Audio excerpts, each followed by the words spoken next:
Welcome to the Letcher County History Show. My name is Richard Brown, and today we're going to be talking about the 150th anniversary of the Battle of Middle Creek, which happened over around Prestonsburg.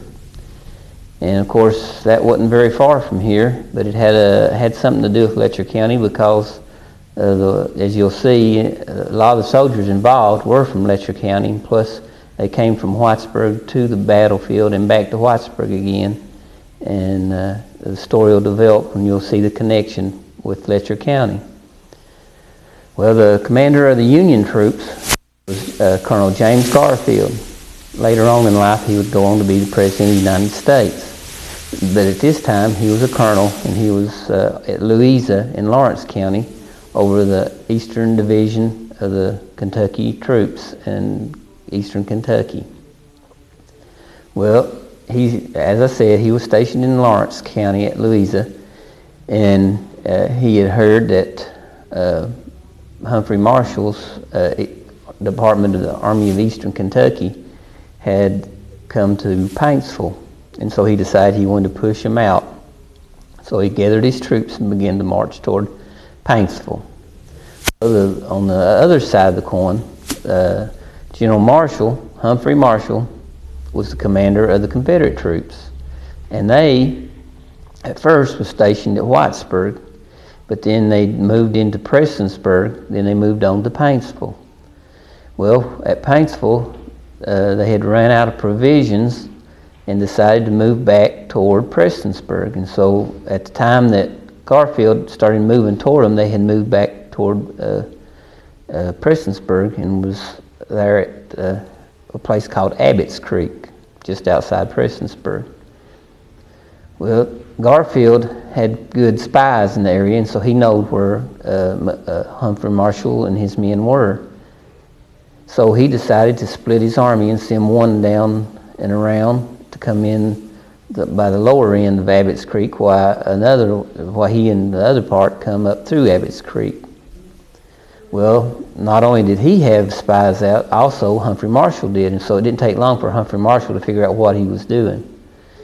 And on January the 9th, when Marshall was in Abbott's Creek, Colonel Garfield was in Paintsville. So during the night, Marshall had already checked out Middle Creek, which was the next creek down, and found that it would be a very good-looking place for a ambush. So he decided to take his men and go there. So he took and moved his men from Abbott's Creek over into Middle Creek. Of course, Garfield didn't know this at the time. Of course, it was just a day ahead of time. So Garfield came down through from Paintsville and got close to Abbott's Creek and realized that Marshall, the Confederate Army, was gone.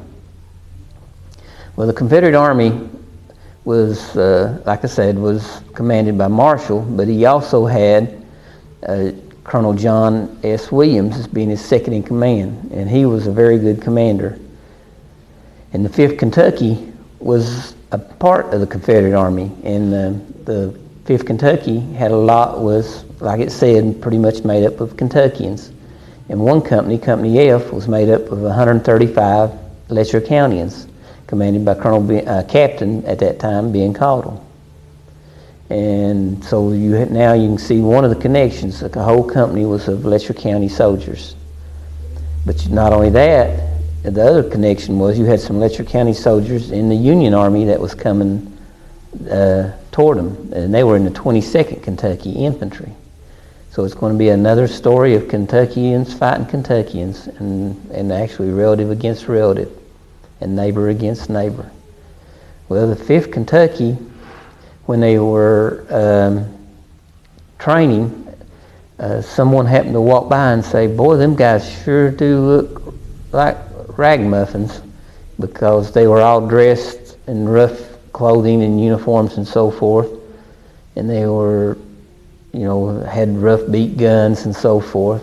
And Colonel John Williams heard him say this, and he liked that name, and he started calling the 5th Kentucky his ragamuffins. And so they were known to him from now on as the ragamuffins. Well, they kept their training up, and They were ready to see the elephant, as the saying goes. They were ready to fight.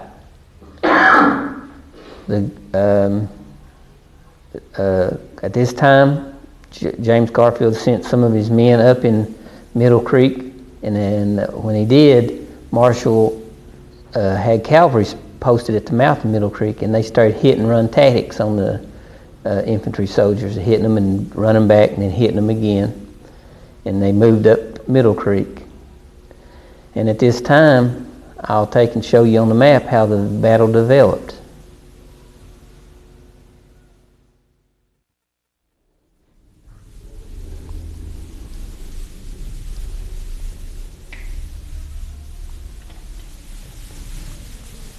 Alright, this is Middle Creek here, and this is the left fork of Middle Creek. The main Middle Creek keeps coming and going right up through here.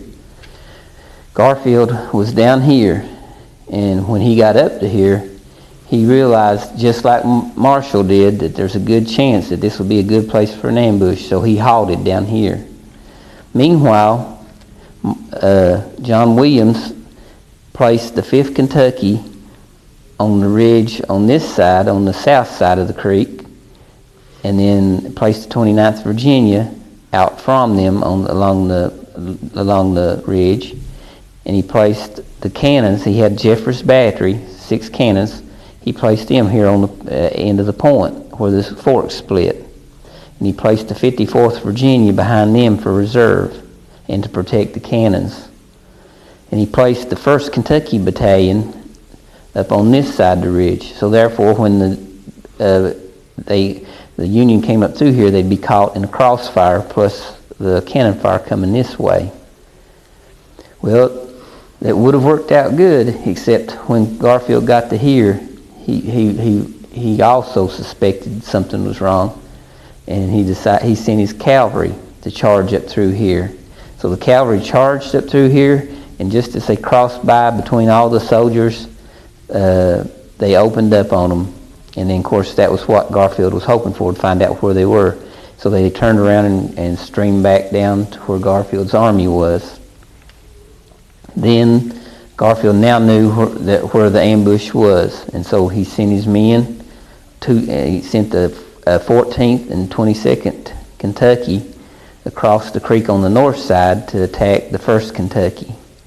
He sent the 40th and the 42nd Ohio troops on the south side of the creek to attack the troops over there. So when they got in position, the Ohio troops had to wade waist-deep water. And this has happened on January the 10th of 1862. That's why it's the 150th anniversary. So it's in the wintertime, and these poor old troops had to wade waist-deep water to get across. So those Union troops were froze to death before they even got started. Well, just as they got ready to charge up the hill, Marshall gave the order for the cannons to fire, and the cannons opened fire. The cannonballs started hitting all down in this area. But the problem was, at first the Union was terrified because they figured it was going to get wiped out because they didn't have any cannon with them. But the cannonballs, for some reason, were not going off. They would just land and just be buried in the mud. The fuses had some way in the powder must have gotten damp, and they didn't go off. They were real old cannonballs. They'd been in storage for 20 years in Virginia, so that's probably the answer to that. But in hopes that some cannonballs would eventually go off, Jeffers Battery kept firing. But now the only thing they were doing was just, if you happened to get in the way of a cannonball, would be the only way you'd get killed by one. And the chances of getting struck was not very good.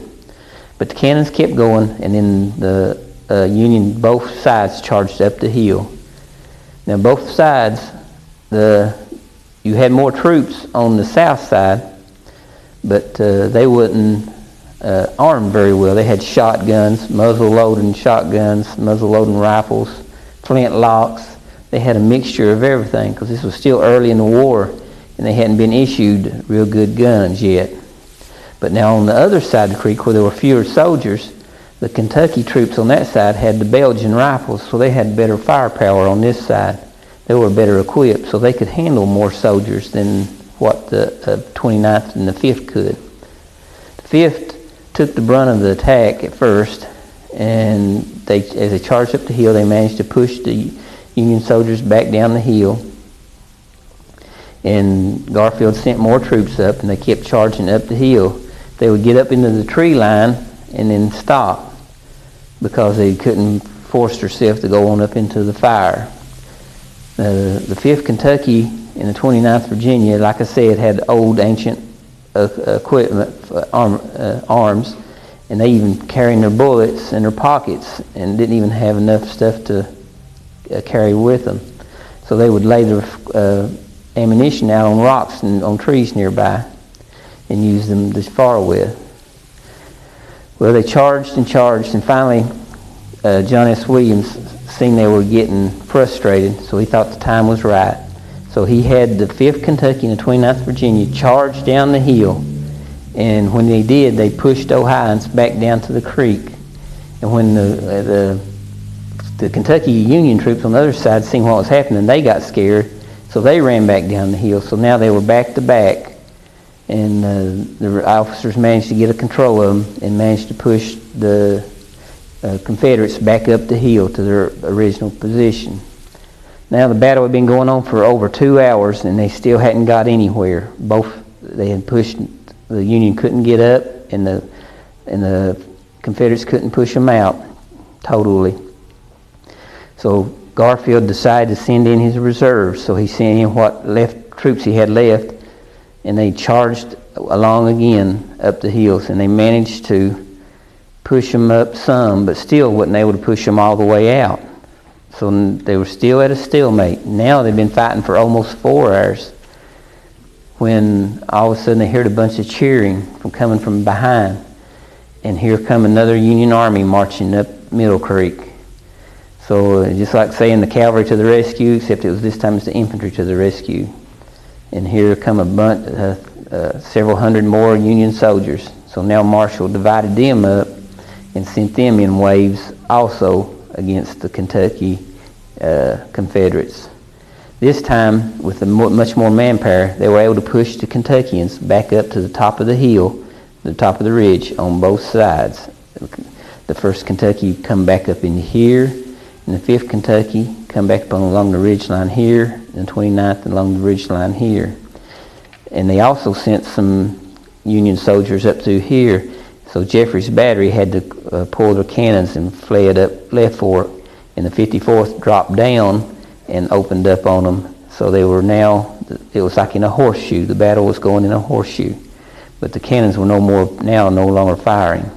But they really had no effect anyway. Well, it started getting dark, and the battle kept going, and then all you could see was bright flashes of muzzles from when the guns would go off. And as it got good and dark, both sides decided to call it quits for the night, with the 5th Kentucky along the ridge lines, and the 29th Virginia along the ridge line here, and the 1st Kentucky on the ridge top up here. The Union soldiers just held their ground in the middle of the mountainside. And during the night, Humphrey Marshall realized that his guns were all pretty much worn out. They were pretty much getting close to being out of ammunition. And his cannonballs wasn't exploding, so it looked like everything was going against him. Even though they had held all day long, he was afraid the next day they would not be able to hold against that many more soldiers, especially with a lot of their guns now not working. So he quietly during the night, he brought the men off of the ridge tops and dropped them off into the Left Fork of Middle Creek, and went up Middle Creek and dropped off back to here and fled back toward Whitesburg, Kentucky. And he took wagons to carry his wounded with him. But Garfield heard them trying to pull out, because you can move a whole army, you want to hear the noise even though it's dark. But he was afraid to send his men after him, because in the dark he was afraid that they would even kill each other. Plus it would be he could get ambushed because he couldn't see where he was going. So he just had his men hold their positions and let the Confederates leave the battlefield. So after they all left, then the Union soldiers now claimed the battlefield. It was technically a draw because neither side had defeated the other, but during the night where the Confederates left the battlefield, they had conceded the battlefield, so therefore it was a victory for the Union soldiers. And so the Union had pushed them out of their positions twice, and then now they had taken the field, and it was a great Union victory. And then now I'll tell you the after effects of the battle.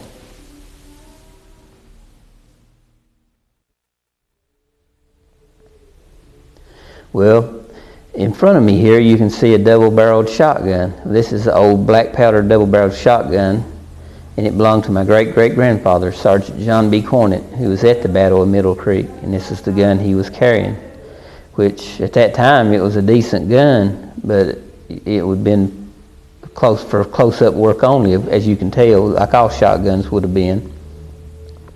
So it was no match for the Union guns. Most of them had Springfields, so they could shoot much further. So it was made it even more difficult for the Confederates to win because the guns that they had were much inferior to the Union guns. Well, the Confederates marched back down Abbott's Creek and marched back to Whitesburg, Kentucky. And it started snowing, and snow started falling heavily. So Garfield decided not to chase them, and he decided he went into Prestonsburg to get food for his soldiers. But when he got into Prestonsburg, he found out why that Marshall had pulled out of Prestonsburg. There was nothing left for them to eat there. They had pretty much foraged the whole countryside. So Garfield loaded his soldiers up in wagons and whatever he could manage to get a hold of and moved back into Paintsville. And at Paintsville they got on some steamboats and went back up to Louisa. So the battle was now over with, but the after effects were still going to be happening. Well, like I said, Marshall went to Whitesburg, and the Confederate Army camped where Food City is now. It was a big grassy bottom at that time, and it was like a city in itself with all the log cabins and log huts and tents. Well, while there, the story takes another twist, and that's because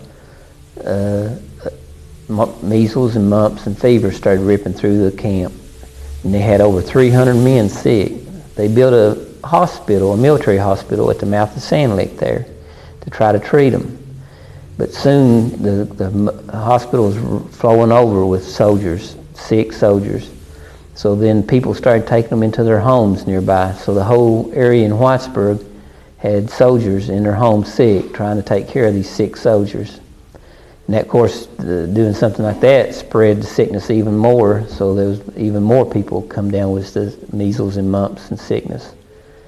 Putting all these men together that from all over had caused this to happen because they didn't have medical facilities at that time to fight such a thing. And soldiers started dying. And Captain Ben Caudle, that was his father's property, John Caudle, that the Confederates were camped on at the Food City area. So he donated area to bury these soldiers up, and it's now called Sand Lick Cemetery up near what is now called Westwood Subdivision.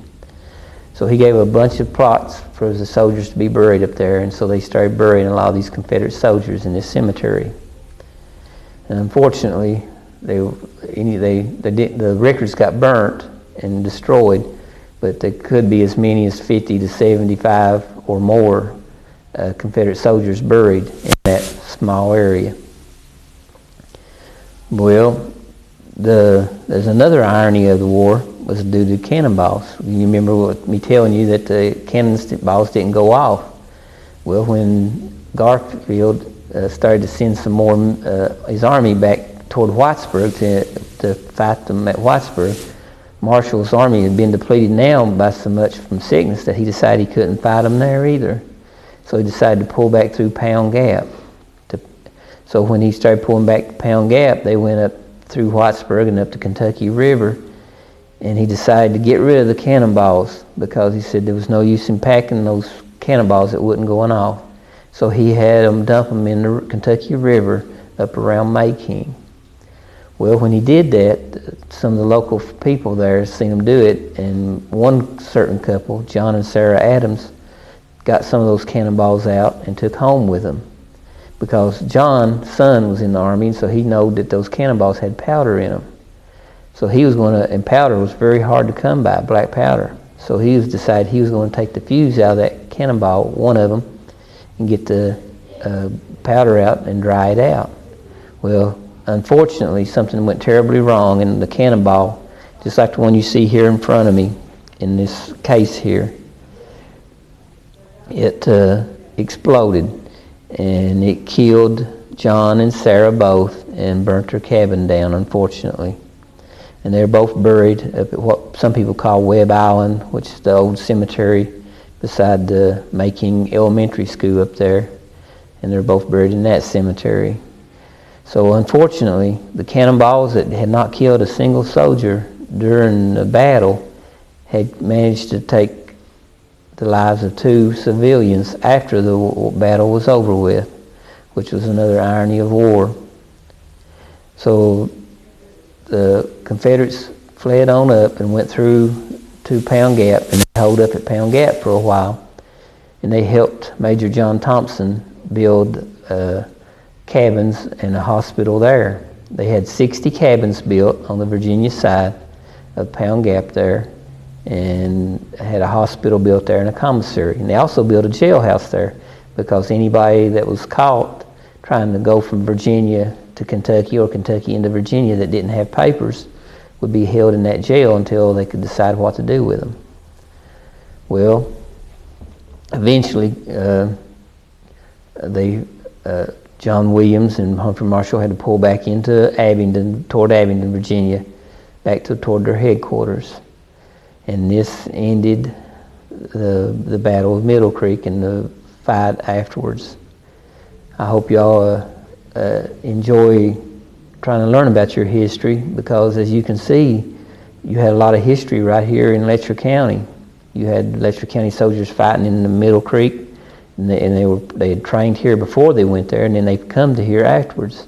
And you almost had a big battle here at Whitesburg if they hadn't gotten so sick from the measles and mumps and gotten depleted. And so it's funny how things turn out.